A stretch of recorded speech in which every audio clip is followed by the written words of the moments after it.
Welcome to the Bernie Kosar Show, post-Christmas edition. We've got the legendary quarterback himself alongside the top dog, who, by the way, celebrated a birthday on Christmas. Too bad we couldn't pull off the win for you. The birthday boy. We wanted a victory Monday and a happy birthday Monday. Hey, man, I just want you guys to know, 29 and holding. 29 and holding. I want you guys to take a look. It's still... Look, it's a so day sweet. After Christmas, I got my red outfit on, so Santa. I thought I could just show up and let you guys see this. So, Gab, don't you say one thing about it, neither. I said you're looking good. Are you staying warm in this frozen blizzard, huh? Layers. It's called layers underneath this. Normally if we play, which we'll get into, socks and jocks, but right now it's layers. And this is our last show in the studio, being a little bit, or in the garage studio, I should say, being a little bit more chilly than usual before we head downtown. So that'll be exciting. We also got Angry Ken. Let's introduce him into the show. Well, I think he's a little indifferent, though, today, yeah? Are you just dead inside? Yeah, I got the hood on because I'm still frozen from sitting out in the refrigerator game the other day. But same story. We'll get into it. Ken, I got to say this, and Bernie, Gab said we're moving into the fancy Doug's, the studio and all that. I kind of like it here because I'm an old country boy from Alabama. Some people say I'm no good, crazy as can be. I get drunk in the morning, I get stoned in the afternoon. But I'm not How do I know that? Anybody for nothing if I can't get it on my own. If you don't like the way I'm living, leave this short-haired country boy alone. No, yeah. And for the 21st year of the 22 years of this century, we're going to leave that country boy alone because there's no playoffs coming, all right? Damn, no playoffs. So we had Ken speechless. We got Top Dog singing. How blessed are we? Here, huh? What a day. Let's get into our opening. I'll just play the video. We got nothing else, right?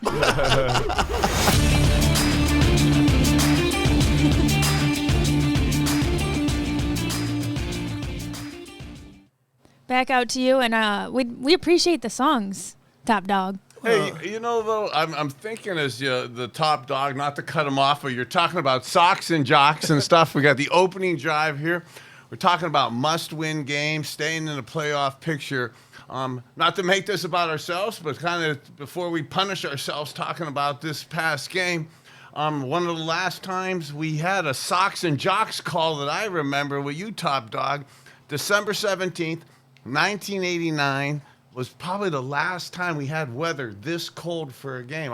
Somebody sent me a clip over the weekend of the Vikings-Browns game in 1989 where it started out where it was a wind chill of 15 to minus 20 degrees, almost like this past Saturday afternoon, Christmas Eve, where it was like minus 10 to minus 12 starting the game up. And, that mentality, that socks and jocks call that you had, one of the things that was incredibly disappointing, I wanted to say it in jest, but to be sitting here again before Christmas Day, this past Sunday, to not be in the playoffs again for the 21st time out of 22 times this year, it's incredibly discouraging. Well, and for you guys that's listening, and I'm going to give a little bit more detail about it, what Bernie's talking about, when we played, we didn't care, how cold it was.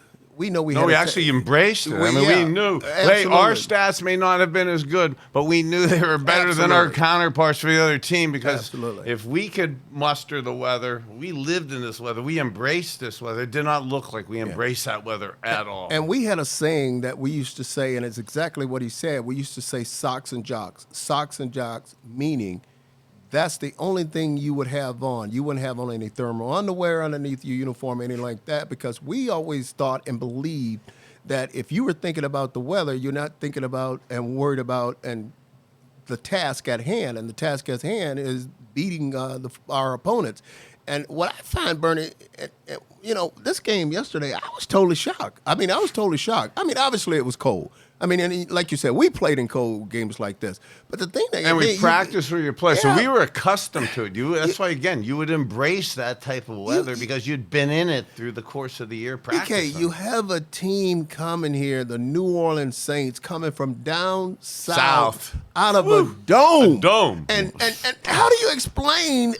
And we're up 10-0, where they want to quit. Like you give them every reason to nail the last nail in that coffin. I was just so it was just amazing to me to watch some of the things that happened during the course of that ball game, and we're going to get into it. We're going to dissect it, but I was shocked to see this football team again, and I have to say it again, coming from down south, coming from a dome, and I thought that alone, as cold as it would be enough to take us over the top, and everything that we had to play for. Obviously, we were still in it. I mean, we had a small chance, but we still had a chance to make it to the playoffs. We needed a lot of help, but God damn it! I mean, what we did was just, and you hit it 10. We had them 10-0. We had jumped out ahead of them, and then we let them come back. Yeah, and to have their coach Dennis Allen after the game talking about not only the physical toughness that they showed, but that second half mental toughness that they showed, and unfortunately we didn't show, and you end up being 6-9, not in the playoff picture again already this year. You know, a thing that I thought that really, and I was a little bit disappointed in our football team. I mean, we knew. I mean, when you look at Tyson Hill, obviously, and Ken talked about him during our last show and talked about he was going to play a big part in this game, and he damn sure did. I mean, number 7, we're talking about this guy came out. We didn't really have an answer for him. I mean, I think he came out. He had an 8-yard touchdown run, and he had 4 of our guys on defense hanging on his back. Hey, we talked about before the game last week on last week's podcast that not one of the things with the weather, obviously the law of physics, challenging to throw the ball. So both quarterbacks being able to use their legs. Deshaun Watson, 3 carries, 24 yards. The first touchdown was Deshaun running. Absolutely a way to assimilate and get yourself into the game with that type of weather like that. We had talked about, and people had asked me about Andy Dalton, and that should be an advantage in terms of him not having the wheels like Deshaun Watson. And he should be massively affected by the wind, which he was. You know, he was like 8 for 15, 92 yards. Yeah. But we talked about on the show, that's not what we're worried about. What they're going to do with this wind is they're going to bring Taysom Hill into the game. That we knew that, and that he's going to run the ball with his legs. Taysom Hill, the quarterback Taysom Hill, didn't throw a single pass, 9 rushes, 56 yards. I mean, when you get 6.3 yards a carry, and you know he's just going to be running, that in itself was telling. Hey, Bernie, let's talk about that Deshaun touchdown for a second. He basically walked right in there. What do you think happened on that play? Why'd it work? Well, you know what? That's kind of the excitement level that we've been talking about with the read option type plays, the RPO type plays, the do you hand the ball on various run type checks, and the backside pursuit guy followed down the line, closed, and Deshaun made the perfect read, and with his wheels made it just a super easy run. Well, you know what, guys? That is such a great play, and maybe Bernie Hanford talk about this, because when that quarterback's going to run, that's an extra blocker you've got. Because now if you look at that, Kareem Hunt throws a great block down on under. Yep. And, you know, it's kind of like that Wildcat, but when you got a guy who can really throw it, it's such a weapon. Why didn't we use it more? Well, and again, we've been talking so much about the RPO, the run type scheme type plays that we've been anticipating. We talked about last week's show that on the podcast that Taysom Hill, they were just going to have flat-out designed runs with that extra blocker like that. Why don't we do that with Deshaun on that play? That is what we did. We had the extra blocker. Kareem had an excellent block on that. To the play calling and stuff. Yeah, you wish you would have went back to it more like the Saints did with Taysom Hill and stuff. I could see that. You get the extra blocker. But if you look at the Saints, they're almost similar to what you talk about with the Browns in terms of they struggle to get in stopping the run. Their run defense was absolutely challenged. So when you add that extra blocker like that with Deshaun Rushing, I'm sure Coach Stefanski would have liked to have done more of that, like the Saints did with Taysom Hill. Yeah, and Hanford to take it over to Taysom Hill. When he came in the game and Dalton was out, you kind of knew what was going to happen. They're going to run the ball. Why does our defense continually struggle with just runs up the middle? And that's the thing that's most frustrating because Bernie hit it right on the head. The guy didn't throw one pass. And we knew we knew the package that what was going to happen when he came into the game. And obviously we knew he was going to run the football. We couldn't stop him from running, even though we knew he was going to throw the football.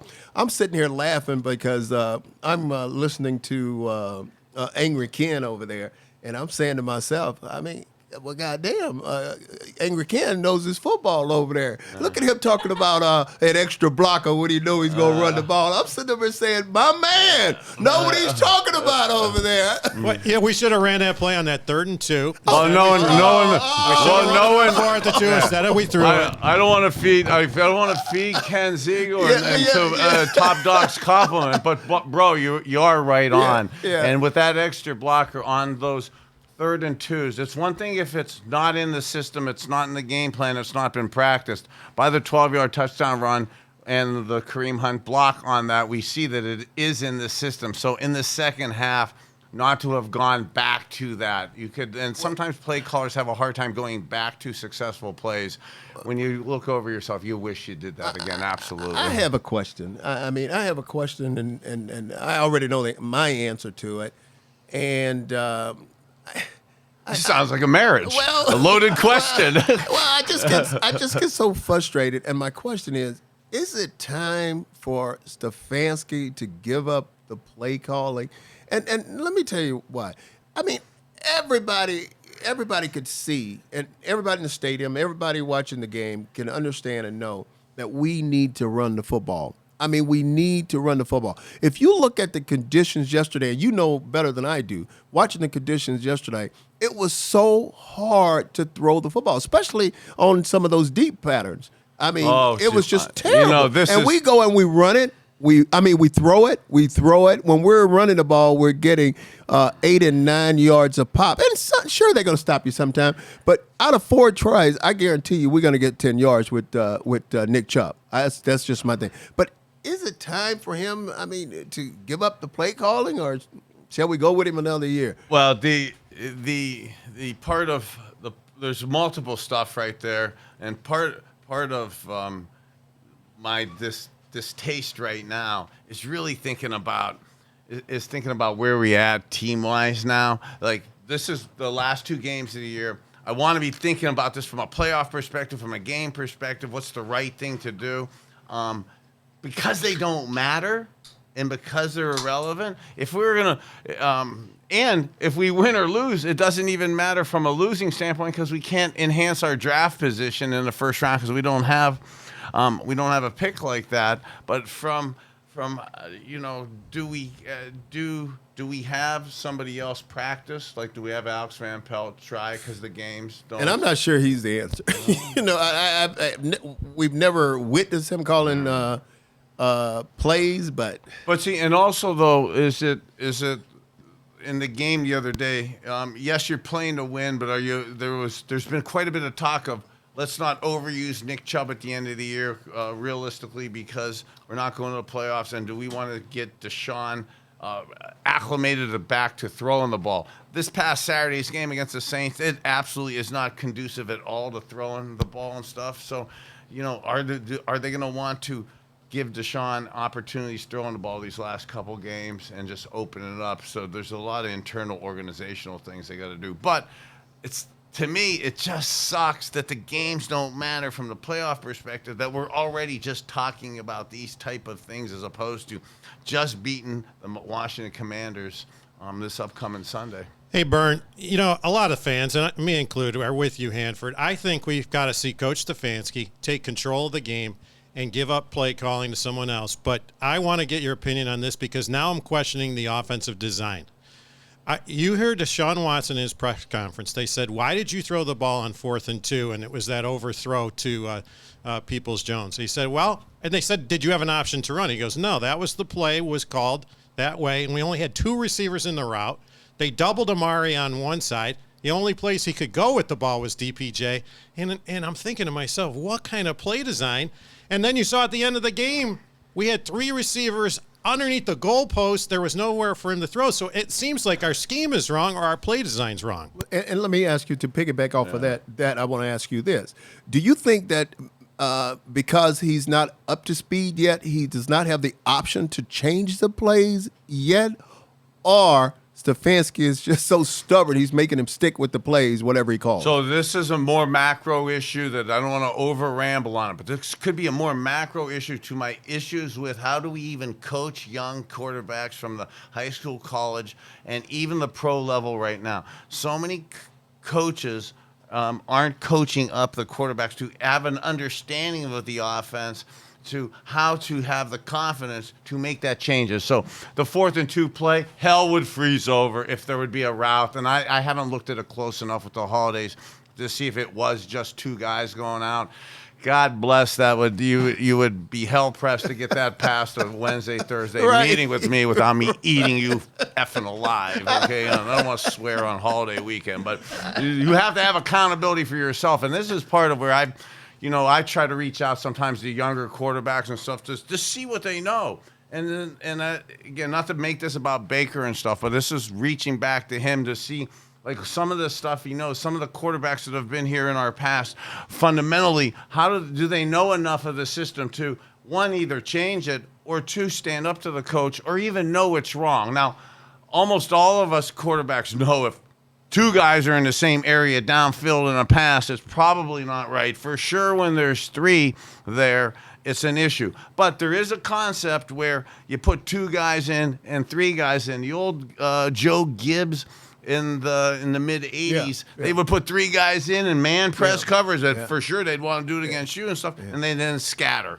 One goes to the corner, one goes to the middle, one goes out. Well, you could do that in optimal conditions or in speed conditions. When it's icy, frozen conditions, you end up with the rugby clusterfuck of people just all in one big rugby scrum. And it's the wrong play. Disaster. So you just have to kind of know that stuff. And you know what? You've joked before the season that, we're not really instrumental at all in what's going on. And again, I'm becoming I'm not being a lobbyist with the limited amount of time and stuff, but I'm not sure if organizationally we even understand the wind, and we sometimes understand some of that stuff to even have this conversation. And sometimes I know when we played, we were strong enough that if you knew I sucked at something or I knew you were blowing something, I love you. I'm going to tell you. That's right. You're going to tell me. And I want to know. Yeah, I want to know. You want to know. You're not offended. Know. I ain't going to put you in timeout and slam you in the locker there. This is about getting better. And I'm not sure organizationally, everyone looks at themselves and can take a punch in the face and say, "Hey, I sucked. I blew it today. That was my issue," and really figuratively change yourself to make the difference. Well, with that. I have to tell you, I have people come up to me on the street and they say, "Why aren't Bernie and Hanford really talking to the players?" And I said they should, because hanging around with you guys, this game inside and out.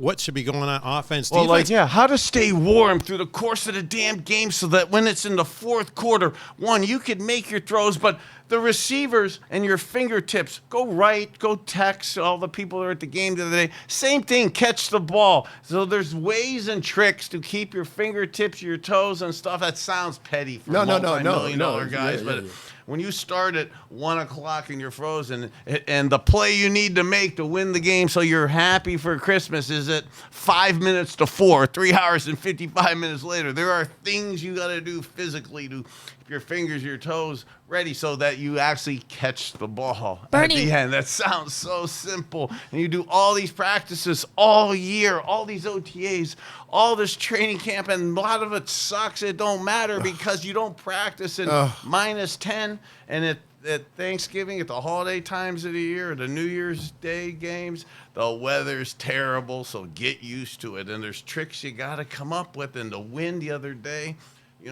the scheme on a Wednesday, Thursday to come up with cool plays on 3rd and 2, 4th and 2 down the field. I could do that all day long. But man, you chuck in 45-mile-an-hour gusts, you could be wide open from 10 yards. You can't physically throw that. And let me tell you how cold it was. Let me tell this little quick story, Gab. I know you're gonna scream at me, but anyway, I got a story in there. You do your story. And it's a little bit different when you're out like we are now and playing. Our minds are just totally different. But I pulled over the other day and I was on E. I needed to get some gas, so I pulled over to the gas station and jumped out. I hit the button, and on the inside the gas thing was frozen, so it wouldn't pop open. I had to get out and pop the thing or practically pry it open.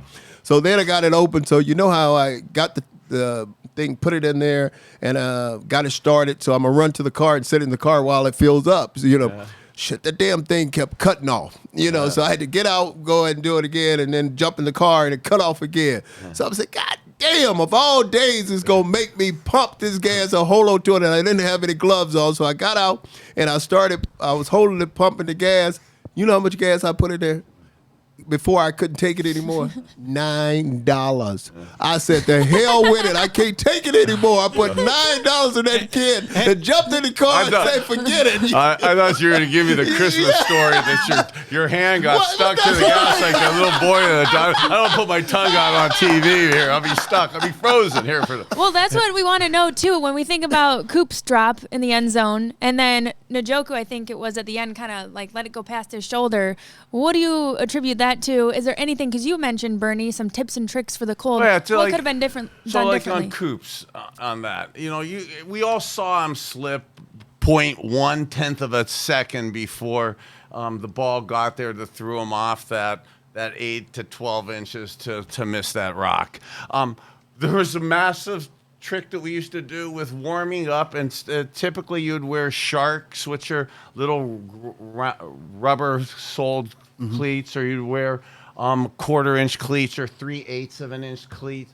In games like that, you have to mix, and sometimes it's illegal at certain times of the year or certain seasons, but moving up to 5/8 and 3/4 of an inch cleats, little things like that. Now, granted, they're thick like your pinky and big and stuff, but to get your traction, to get your feet on the ground. Players don't like them. They're not comfortable.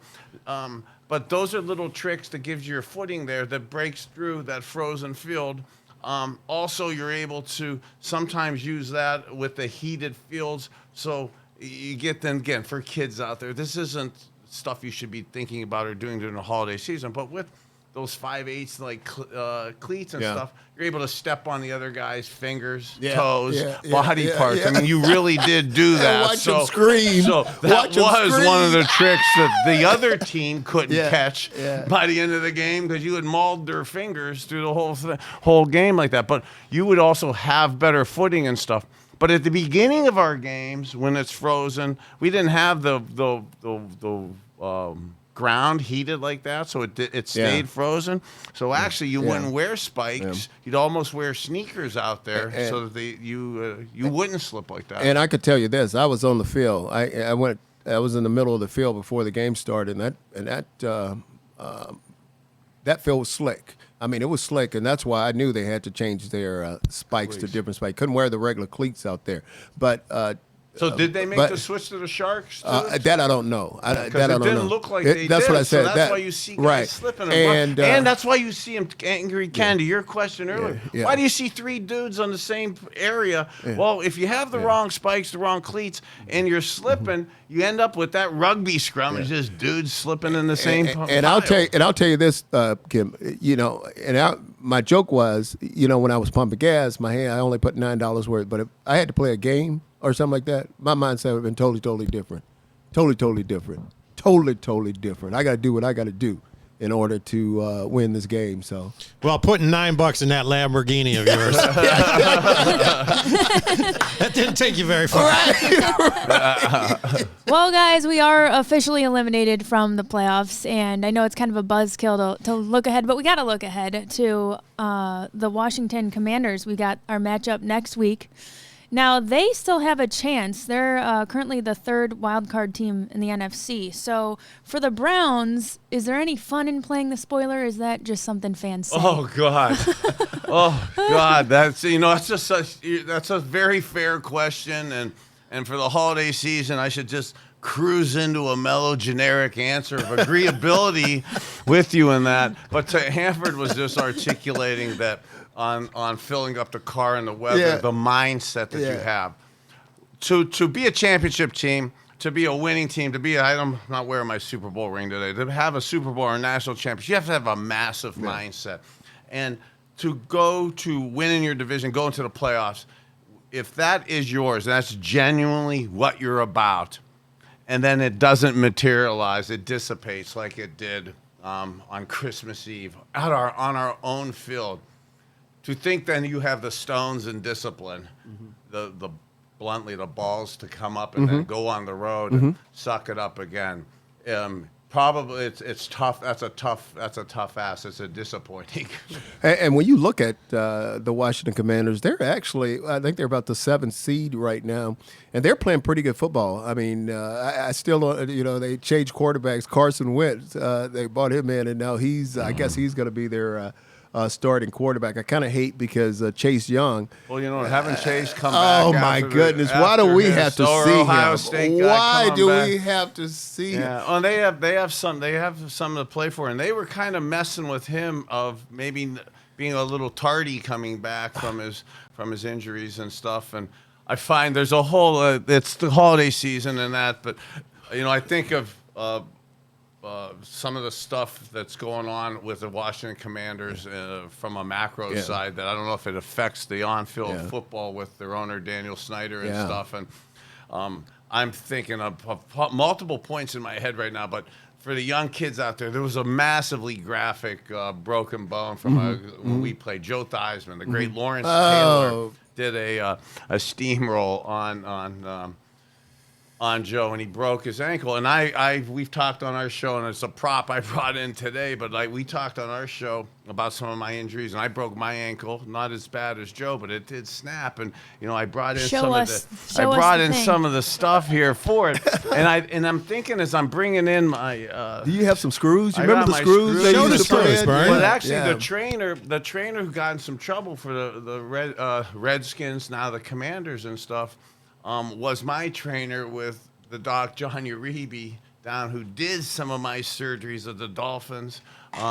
Unfortunately, some of my scripting and that type stuff too, to set off some of these issues and stuff. But to see that type stuff and those type injuries, and for the kids out there, I brought this as a joke today, but it's actually the reality. As you talk about the Commanders, some of the seriousness of what's going on in Washington and what they did within their organization, it sounds like, with women's rights and abuse and financially and some of the stuff. Well, I know some of the stuff they did medicine-wise with some of the people there with myself and that back years ago. But listen, this is like, you heard Myles Garrett say a joke about how he's always getting drug tests and stuff. I didn't wear a mouthpiece when I played. Okay, so for kids out there, that is so stupid of me. Yeah, really dumb. Yeah. So, it accelerates, amplifies the concussions and things like that. But it also, I don't have any teeth. Yeah. So I keep my teeth in. I keep the teeth that got knocked out in here. So is that a pea cup? Yeah. And then, are your teeth in a pea cup? My teeth are in a pea cup. This isn't the best endorsement for our friend Dr. Dave Koski, the Koski Dental Group. Hey, Bernie. But they always come. Hey, he always comes and puts them back in and fixes it. But I wear it in here like Miles. Hey, BK, if you can see Angry Kid's face over there, What the hell are we talking about? Well, you should see my face when he put the teeth out on the desk before the show, and he shows us these 3-inch screws. He goes, "These are from my leg," and then he's showing us his teeth and his. Yeah, so I don't know.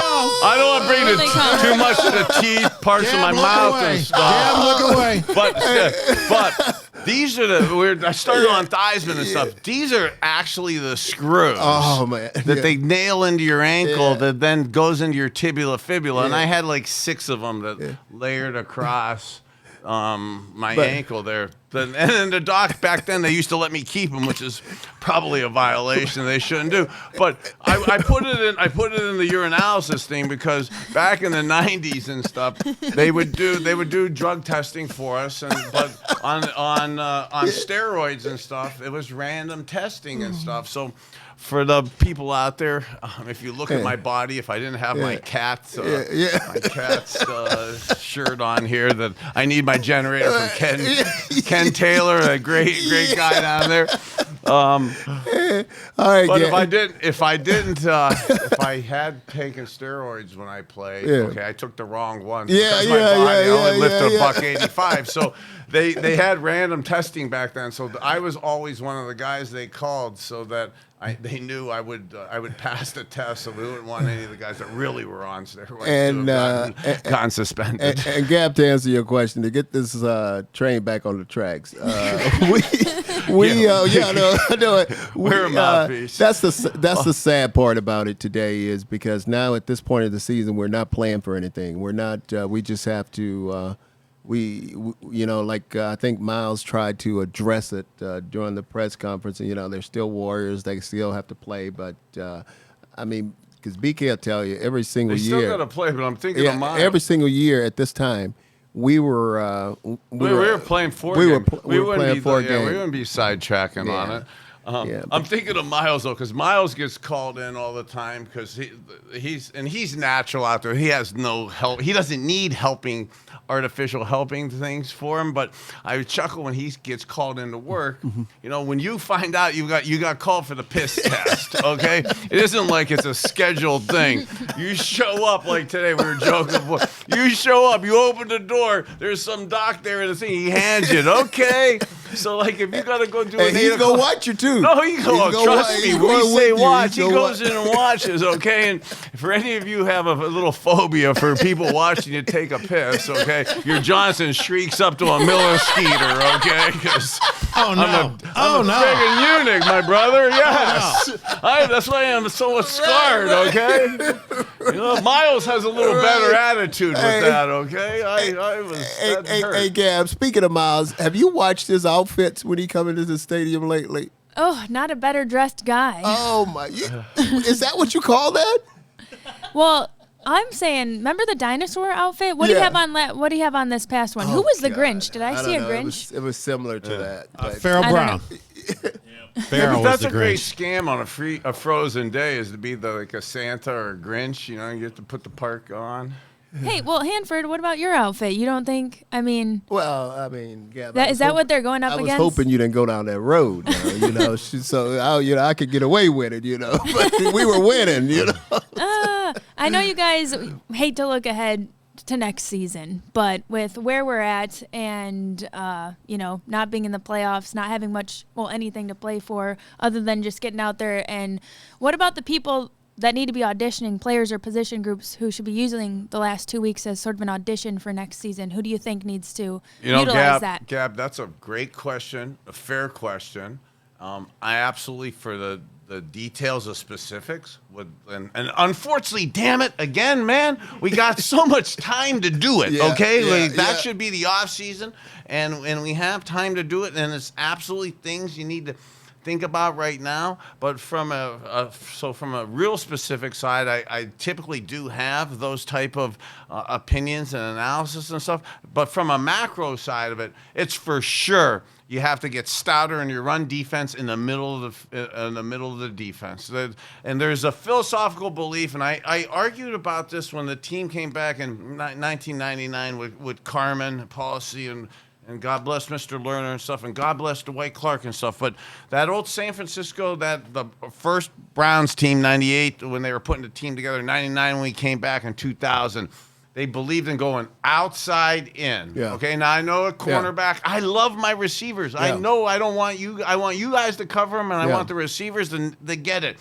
But damn, I want my center and nose tackle. That's important. And if those guys can't play, the guards can't play, your middle backer can't play, your strong safety, okay, that is your core there. So when you have those kind of philosophical differences, you got to iron that stuff off initially. Because I always said the game of football is controlled and played and all starts on the offensive and defensive line of scrimmage. I mean, I think that's where the game is played. But you got a lot of guys, they would be crazy not to come out and not to play hard because obviously they're not in the playoffs, but you got a lot of guys that are up for contracts, just like you said, they're auditioning, trying to get a job, if not here, somewhere else next year. And it absolutely shows up. If you put yourself on film in the last couple games of the year, slopping it up, lack of effort, turning down contact, that is an easy ticket to get yourself not back. Some guys may actually they may not want to be back. They may actually kind of be thinking of going somewhere else. For you guys who are thinking like that, please don't think like that because Top Dog's so right. Yeah. Everybody's looking, and when you get that on film, they will analyze that. They will eventually find that out. You don't want to represent yourself like that. You know, a thing that kills me, when you see a player and you see a back or tight end or whoever it is jump over the guy's head. You know why he's able to jump over that guy's head? Gab, you know why? Tell us. Because the guy closes his eyes. He closes his eyes. You can't hit what you can't see. And so you'll see him all the time. They'll go up there like this, and the guy just jumps over him. I mean, that's the most ridiculous thing in the world. I'm like, why are you shutting your eyes? If you're scared, go home. Drop the mic right there. How about worst? See you next week. Happy New Year. God bless you, 2023. We're done. How about worst stadiums to play in? Because Washington Stadium, FedEx Field, was recently rated the worst stadium in the NFL by USA Today. Now, you guys have talked about how rough Municipal Stadium was before, but what about the worst away stadium you've ever played in? Ooh, with me, I want to say probably Denver was tough. Denver was tough because in that stadium when we played in it, the fans were really close to the field, and just like we can hear them. Their fans was pretty much like our fans. They were brutal fans, and obviously those when we went to play our opponents, talking about the teams in the division, the division, that was really tough. Like Pittsburgh. Houston and Cincinnati. It wasn't Baltimore back then. So Pittsburgh, Houston Oilers back then, and the Cincinnati Bengals played on concrete. Yeah. So that was the shittiest concrete on there, and literally the paper was as thin as a piece of paper, and you're getting with the indentations, the dents, the and you just stuff you tripped your over. Skin just get all beat up too on those. We get staph infection. Yeah. Hey, so literally, this I've been inappropriate on this holiday season with some of the terminology today. I apologize, everybody. But literally the Houston Astrodome, which was the first game, which is where I started my first game in college that I won, and my first pro start was at the Astrodome. So University of Miami and the Browns, and back then, as in today, you're always trying to maximize the use of the stadiums of your event. So Houston is then bullfighting and then bull riding is huge there. So the Astrodome multiple times in our from 85 to really 92-ish, 3 when we were beating their ass and stuff, and we got the win in that. He'd go down there, and they would have bullfights and bull riding the night before. So literally, when you're not wearing a mouthpiece, when you're in socks and jocks, and you're getting scrapped across that pavement, you're literally rolling in bullshit. Okay, and it was so bad on some of it. It literally was there, and it looked like my house after I left my dogs for a couple days. Hey, you said Texas. I gotta ask Angry Ken, is that where they filmed Yellowstone in Texas, in Houston? Is that Houston, Ken? No, Yellowstone is in Wyoming. Wyoming, okay. Yeah. That was what about 1, 2, 3? Is that the other one? 1, 2, 3, or is that out of? I don't know about that one. No idea. Okay. But you know what? That's a good segue into the next level of the show. But before we get into that, I wanted to say something because, we talk about players that are watching the show. And I don't know if Cade York was watching last week, but got to give credit where credit is due. In the warm-ups this past week, he had his helmet on and his holder, and he was warming up that way. He heard Bernie. He heard Bernie. I don't know if you heard that, but That does help, and it was damn cold, so it was better with your hat on than your lid off. But there was something that I noticed the kickers are doing, and I hope they figure this out, that above the goalpost, it goes an opposite way, and it goes the way of the flag, but below the goalpost, it's going opposite. So if you're a kicker and you feel confident, if you're the special teams coach, you tell your guys, be stouter blocking at the line of scrimmage. You want to chop the trees, knees down, because your kicker doesn't want to get too much elevation on the ball. He wants to blast it and almost bore it through the wind like a golf shot. You know, people have said after the season's done, what's going to happen with the show? Well, there's a lot of really cool content that's coming up. And Bernie, we're going to want you to tell us some of the things that you've told us in the past about wind and things that Phil Dawson taught you with the flags and how you calculate speed and how you factor that all in and how you throw the ball and kick the ball. So a lot of good stuff coming down the road there. But as we've been saying all along, sports betting comes to Ohio January 1st, and Tipico is our partner, one of the best sports apps that are out there right now. And people have asked, why did Big Play partner with Tipico? Well, for one, they're focused on Ohio, and their bets are going to be geared towards Ohio teams, Ohio players, with some very interesting parlays, double parlays, teasers, mid-game teasers.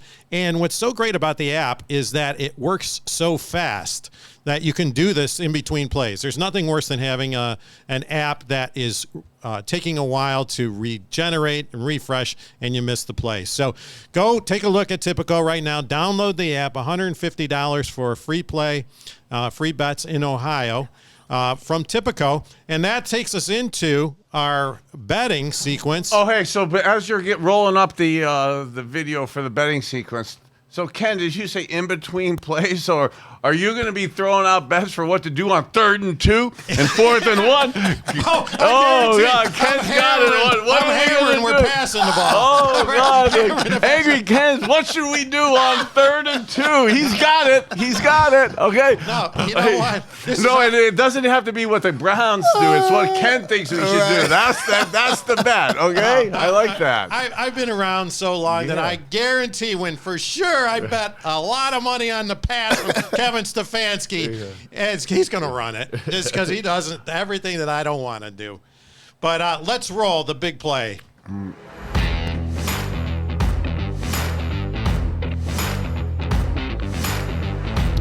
right, guys, the roll continues. Broncos and Chiefs. This is an interesting one. The Broncos are getting 13 points at Kansas City. Kansas City still playing for home field. What do you think, guys? Ooh, I was going to say they're getting like 21, but Did you see that abominable disaster? Why couldn't we play that hell hole? Okay, God, their Santa was mad at us. Okay, that shit show. To answer your question, the Chiefs, kid, you got to go with the Chiefs. They're hot right now. They're playing extremely well, and I think they're going to beat them by more than 13. What do you think, Bern? Yeah, I barely have any brain cells left from Denver, so I'm not taking them. And did you see them? Kelsey, who's having another genius year. Did you see them fighting on the sidelines yesterday? The quarterback swinging at the offensive lineman. I mean, the team's in disarray. That's terrible. Disarray. You know, and then the Chiefs, by the way. A lot of fun. This is what happens when you have a team that's having fun. I saw in the locker room yesterday after the game, Pat Mahomes in front of the team brought a Christmas present to Coach Reed and wanted him to open it. And he opens it in front of the team. It's a giant cheeseburger. Having fun and laughing. But kid, this was what you missed. Did you see where Reed almost scared one of the players to death before he opened it? He said it was alive. Yeah. If he really loved him, he'd have gave him a smoothie. Okay. I love Coach Reed. We want to keep him with us, man. He don't need a double cheeseburger. You better not go to sleep around him. He's going to paint your. He's going to paint my nose. Isn't it amazing how fun it is when you win? And to what he's done without Tyreek Hill and Patrick Mahomes, they've gotten better. Right. All right, our 3-star is the Vikings getting 3.5 at the Packers. This is an interesting one. The Vikings, are they for real, Hanford? You know what? They're playing extremely well. I mean, people could say what they want to say, but all they do, they just win. But you look at Green Bay right now, kind of getting into a groove, but I still think Green Bay should have lost. I'm going to go with the Vikings. I think even though they're in Green Bay, right? Yeah. In Green Bay. I'm still going to go with the Vikings. I can tell you going against me on that one. No, I originally had thought that the Vikings were giving the points, because the Vikings don't win. Even when they win, they don't beat anybody. Right, I mean, he's right, playing yeah. the distance and stuff. But, so. real quick, on Green Bay, Bernie, what should they be doing with Aaron Rodgers? Should they let him play? They got to find out what their other quarterback can do, right? Yes, so they absolutely have to find out what he's going to do if they don't think they know already. Yeah. But if you still have playoff aspirations, and by that, even though I concur with you that they had the miracle, it was somewhat of a miracle, lucky to have gotten that W yesterday to continue their playoff pursuit. When you have a possible shot at the playoffs from the player side of it, if you say you're thinking about next year or thinking about another guy, the other position groups they would probably check out on that.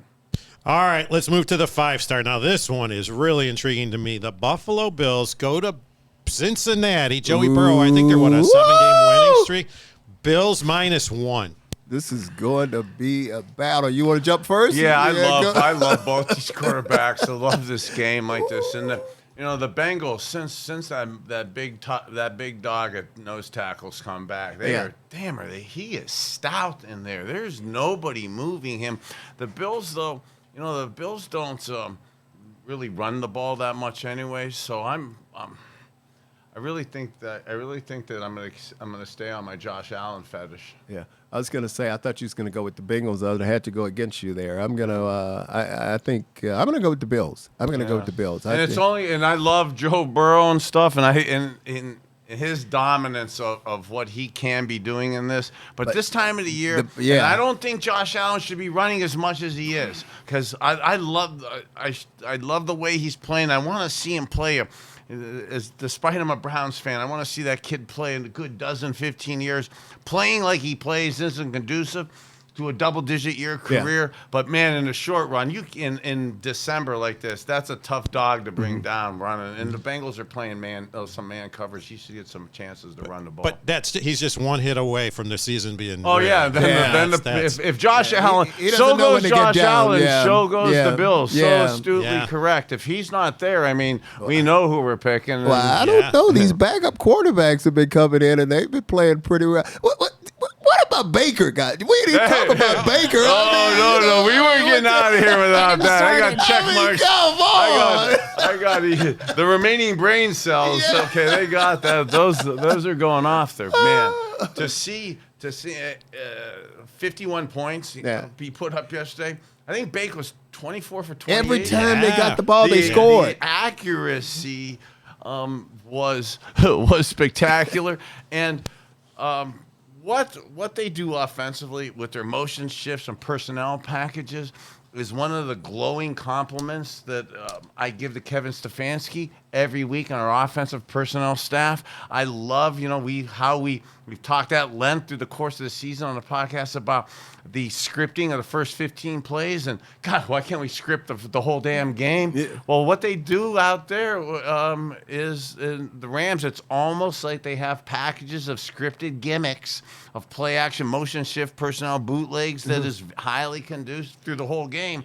That's highly conducive to what Bake's doing. And you saw that on not the Matthew Stafford here, who has the gorgeous arm talent to sling it downfield.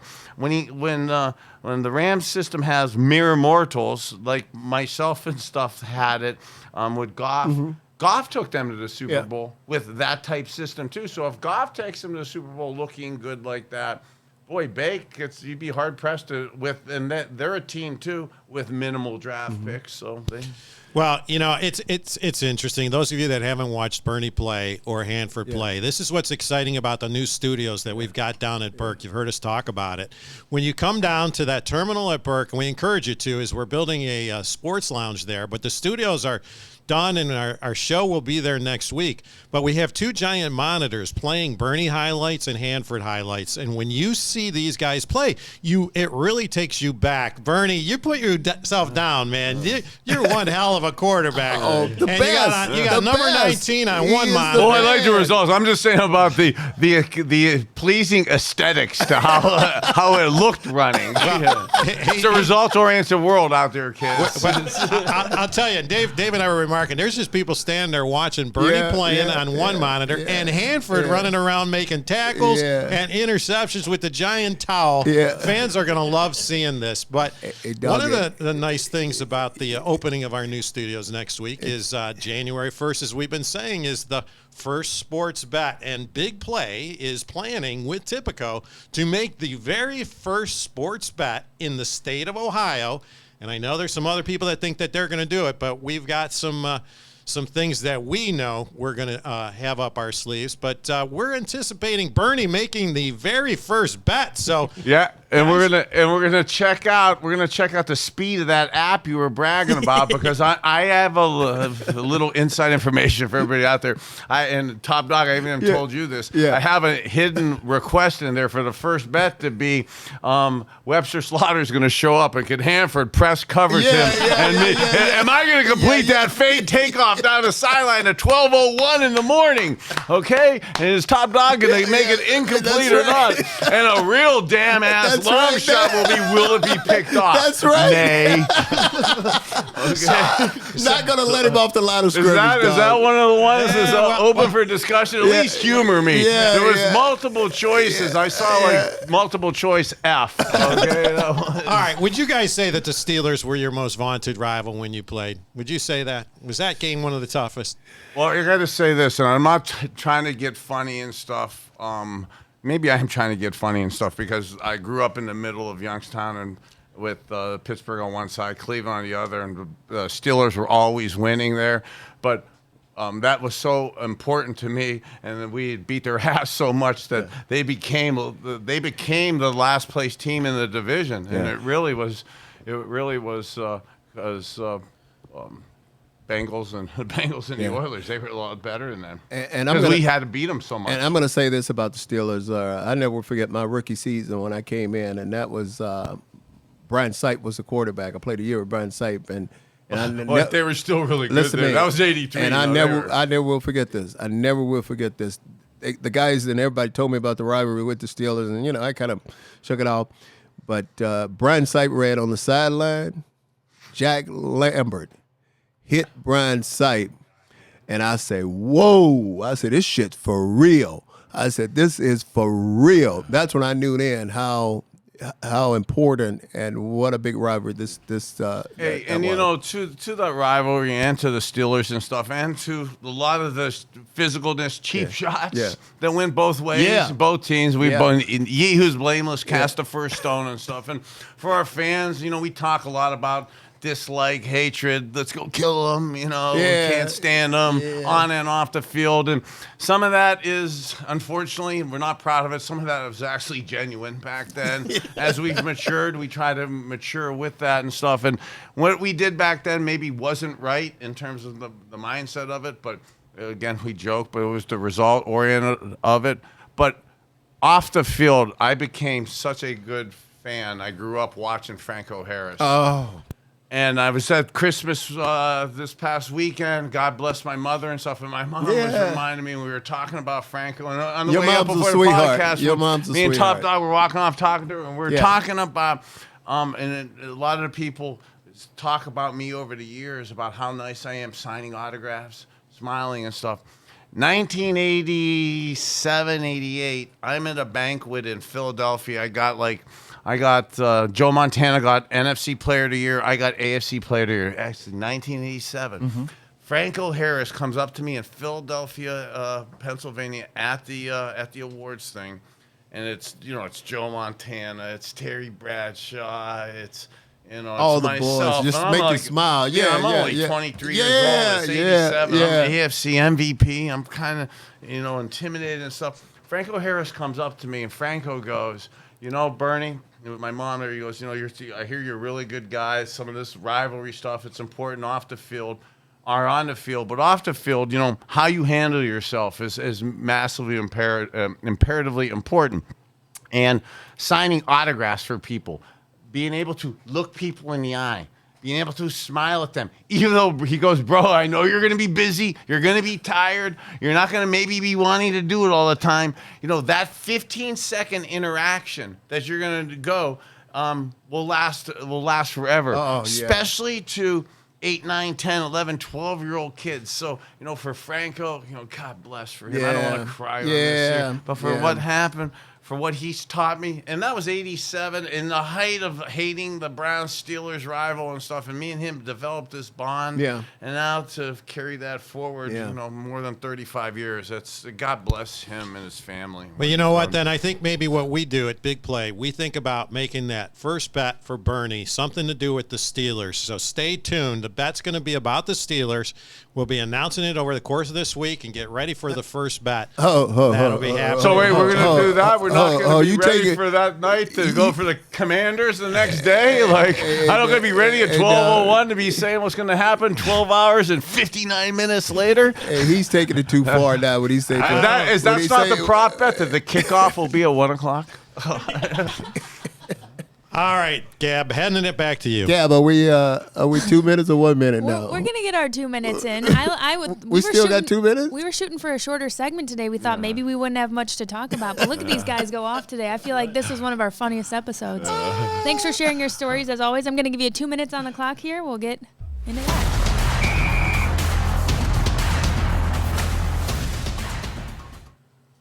2-minute warning. I said it again. I don't want to be repetitive to the opening drive. 21st year of 22 this century, not in the playoffs. How do we rectify that mental state to get around that issue? Well, I'm going to talk a little bit about this show. Everybody's talking about, we have 2 games left or whatever. I mean, you and I, we know basketball, we know baseball. Who says we can't keep this thing going? We'll talk about it. From the health and wellness, from the other stuff going on, from the lifestyle of assimilating into it. And you know what? One of the things, too, as, we have the holiday season and the new year coming up, and we're so blessed to have so many great things in our country and our world with our families and stuff. I put so much damn emphasis. I love the game of football. It's been so great to me. But I've let it affect me so much over the years. And for people out there who are as disappointed and as angry and mad as we are, as angry Ken is and stuff, it's sometimes, unfortunately, it's not just an act. It is genuine, but there is some things and some great people that are around you. Don't let it get you down. Don't let it affect your relationships around you, your families.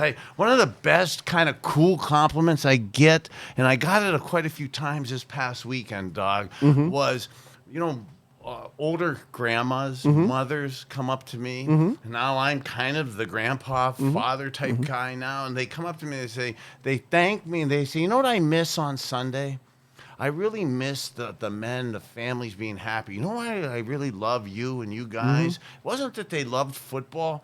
They loved that on Sundays in the 80s, their families were happy. People were happy. They had dinner with they made their dinner and their families came over and they watched the game. The men were happy. The families were happy. The kids were happy. Their Sunday nights were fun. They go, we haven't had fun weekends. We haven't had fun family Sundays this century. I mean, we're in the third decade. That's sad for the people out there. God bless you. We're trying. We love you. We look for other things if these are the things, if it brings you and your families into these types of states. And you're right. And one thing about us, we go out of our way to say hi and be nice and spend that little sometimes extra at the time. effect of our families. I mean, our families, we're doing things like this. Weird. Christmas Eve the other day, we'll be doing stuff on New Year's.